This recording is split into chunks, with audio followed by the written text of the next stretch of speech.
এই যে আবু সাইদ ভাইকে একদিন আগে শহীদ করে দিয়েছে রংপুরে, যেই পুলিশ তাকে গুলি করেছে ইউনুস আলী, তার স্ত্রী আজকে তাকে ডিভোর্স দিয়ে তালাক দিয়ে দিয়েছে। আলহামদুলিল্লাহ কল।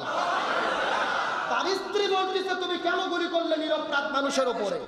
তার মানে আল্লাহ তাআলা শিক্ষা দিচ্ছে ওয়া মাকারু ওয়া মাকারাল্লাহ ওয়াল্লাহু খায়রুল মাকিরিন। তারাও ষড়যন্ত্র করে, আল্লাহর কৌশল অবলম্বন করে। কার কৌশল বিজয়ী হবে? তুমি যে স্ত্রী সন্তানের ভালোর জন্য হুকুম তুমি পালন করে গুলি করেছো, তোমার স্ত্রী তোমাকে ডিভোর্স দিয়েছে, তালাক দিয়েছে, আল্লাহ তাআলা প্রমাণ করলো ওমা আলাকরাদা আন যিকরি ফাইন্না লাহু মাঈশাতান দনকা। যারা কোরআনের বিরুদ্ধে দাঁড়ায়, মাজলুমদের বিরুদ্ধে দাঁড়ায়, এরা কোটি টাকা অর্জন করে লাভ হবে না, এদের পরিবারে আল্লাহ কোনো শান্তি রাখবে না। আজকে অন্যায় পথে চলতেছেন, ভাই বইয়ের ক্যান্সার হবে, না হলে ছেলের ক্যান্সার হবে, না হলে আপনার মেয়ে চারটে প্রেম করে ছেঁকা খেয়ে সুইসাইড করে মরবে। আল্লাহর কোরআনের ওয়াদা অন্যায় যারা করে এদের কোনো শান্তি থাকে না। একটা কথা সুস্পষ্ট, ইমাম হোসাইনের কথা পরিষ্কার করে বলি, আজকে আমার দেশে আমার সমাজে যারা মার খাচ্ছে, জীবন দিচ্ছে, শহীদ হচ্ছে, এরাই ইমাম হোসাইনের উত্তরসূরি। আর যারা জুলুম করতেছে এরাই এজিদের উত্তরসূরি।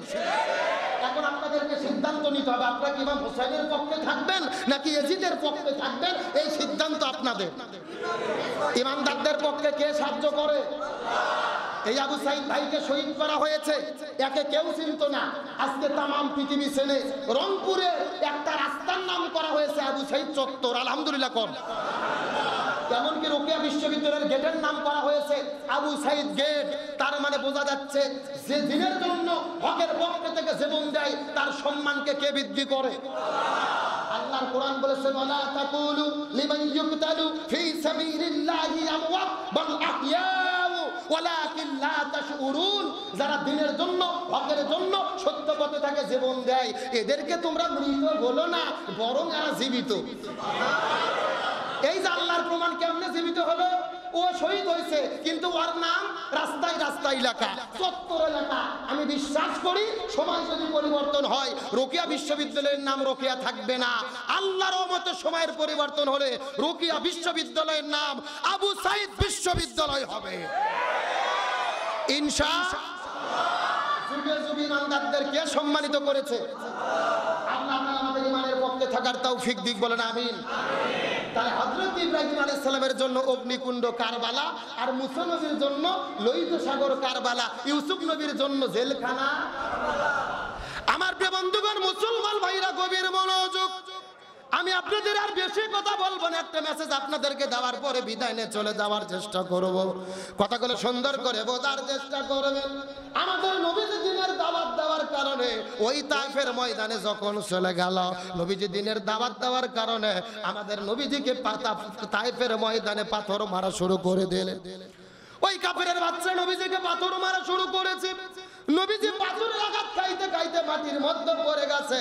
কিছুক্ষণ পরে নবীজির আবার হুঁশ হয়েছে, তার আবার নবীজিকে পাথর মারা শুরু করেছে। নবীজি পাথরের আঘাত খাইতে খাইতে মাটির মধ্যে পড়ে গেছে। নবীজির শরীরের মধ্যে থেকে একটা ফোঁটা রক্ত বের হয়েছে। আল্লাহর কুদরতি মনের মধ্যে বড় কষ্ট লেগে গেছে। আল্লাহ তাআলা ডাক দিয়ে বলে, জিবরাইল রে, আর তোমাকে সিদরাতুল মুনতাহাতে থাকা যাবে না। নবীর শরীরের মধ্যে থেকে একটা ফোঁটা রক্ত বের হয়েছে রে, ওই রক্তটা জমিনের মধ্যে পড়তে দেওয়া যাবে না। তার কারণ হলো নবীজির শরীরে রক্ত যদি জমিনের মধ্যে পড়ে, ওই জমিনের ভেতরে সাথে সাথে ভূমিকম্প শুরু হয়ে যাবে।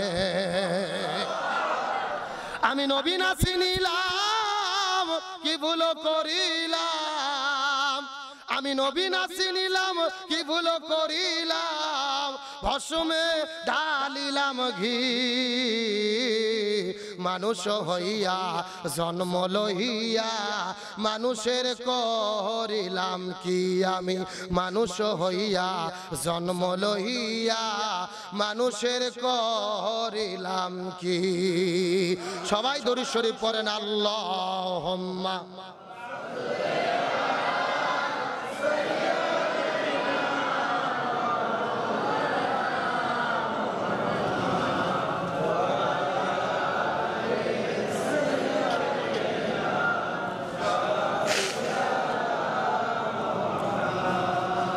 নবী না হয়ে দুনিয়ায় না হয়ে ফেরেশতা আল্লাহর হয়েছি উম্মত আপনার, তার তরে শুকুর হাজার বার সাল্লাল্লাহু আলা সাল্লাল্লাহু আলাইহি ওয়াসাল্লাম সাল্লাল্লাহু আলা মুহাম্মদ সাল্লাল্লাহু। আমার প্রিয় বন্ধুগণ, মুসলমান ভাইরা গভীর মনোযোগ। আল্লাহ তাআলা জিবরাইলকে ডাক দিয়ে বলে, নবীর শরীরের মধ্য থেকে একটা ফোঁটা রক্ত বের হয়েছে, ওই রক্তটা জমিনের মধ্যে পড়তে দেওয়া যাবে না রে। নবীজির শরীরে রক্ত যদি জমিনের মধ্যে পড়ে যায়, ওই জমিনের মধ্যে সঙ্গে সঙ্গে ভূমিকম্প শুরু হবে। এই কথা বলার পর হযরত জিবরাইল আলাইহিস সালাম চোখের পলকে তায়েফের ময়দানে যাওয়ার পরে আস্তে করে নবীজির নিচে রহমতের ডানা বিছায়া দিল। আবার নবীজির হুঁশ ফিরে গেল, আবার নবীজিকে পাথর মারা শুরু করলো। তার মানে বোঝা গেল ওই তায়েফের ময়দানটা ছিল আমার নবীজির জন্য। আরো জোরে বলেন, আমার নবী 1 নয় 2 নয় 3.5 বছর জেলের মধ্যে বন্দী ছিলেন। কয় বছর? আমার নবীজির জীবনী ঘুরে দেখি, শিবি আবু তালিব নামক জেলখানার মধ্যে আমার নবীজি 3.5 বছর পর্যন্ত বন্দী ছিলেন। এই দুনিয়ার ভেতরে এমন কোন জেলখানা নাই যে জেলখানা দিনে অন্তত 1-2 বার খাবার দেওয়া হয় না, কিন্তু আমার নবীজিকে এমন একটা জেলে বন্দী করে রাখা হয়েছে, দিনের পরে দিন যায়, মাসের পরে মাস যায়, তারপরে খাবার দেয় না। আমার নবী সাহাবীরা রে খাবার না পেয়ে ওই গাছের পাতাগুলো ছিঁড়ে ছিঁড়ে খেয়েছে। আমার বন্ধুগণ, মুসলমান ভাইরা গভীর মনোযোগ। তাহলে চিৎকার করে বলেন তো দেখি, আমার নবীজিকে 3.5 বছর পর্যন্ত জেলের মধ্যে বন্দী করে রাখলো, আমার নবীজি কি চোর ছিল? ডাকাত ছিল? নারী ধর্ষণ করেছিল? তাহলে কেন নবীজিকে জেলের মধ্যে বন্দী করে রাখা হলো? কালেমার দাওয়াত দেওয়ার কারণে, হক কথা বলার কারণে, দিন প্রতিষ্ঠার কথা বলার কারণে আমার নবীজি 3.5 বছর জেলে বন্দী ছিল।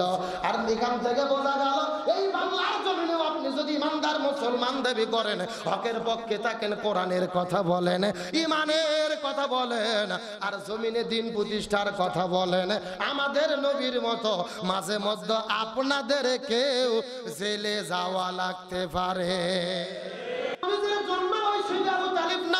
জেলখানাটাই ছিল। আরো জোরে বলে, তাহলে আজকেও যদি বাংলাদেশে আমরা হক কথা বলি, দিন প্রতিষ্ঠার কথা বলি, ইসলামী আন্দোলনের কর্মী হই, ইমানের পথে চলতে যাই, মাঝে মধ্যে এই দেশের ভেতরে ওই জেলখানাও আমাদের জন্য কারবালা হতে পারে। আমার কথা কি পরিষ্কার না ভেজাল আছে? তাহলে কারবালা শুধু ফুরাত নদীর তীরে নয়। আজকে আপনিও হক কথা বলেন, সত্য কথা বলেন, রাস্তায় যাই আল্লাহর তাকবীর দেন, আপনার জন্য সাত মাথা আর মাটি ঢেলেও কারবালা হতে পারে। আজকে কারবালা শুনতে খুবই ভালো লাগে, হুজুর ইমাম হোসেনের ওয়াজ করেন, কিন্তু বর্তমানে কারবালা কি চলতেছে এটা আমাদের জানার দরকার আছে না নাই? আর বর্তমানে হোসাইন কারা, ইয়াজিদ কারা, এটা জানার দরকার আছে না নাই?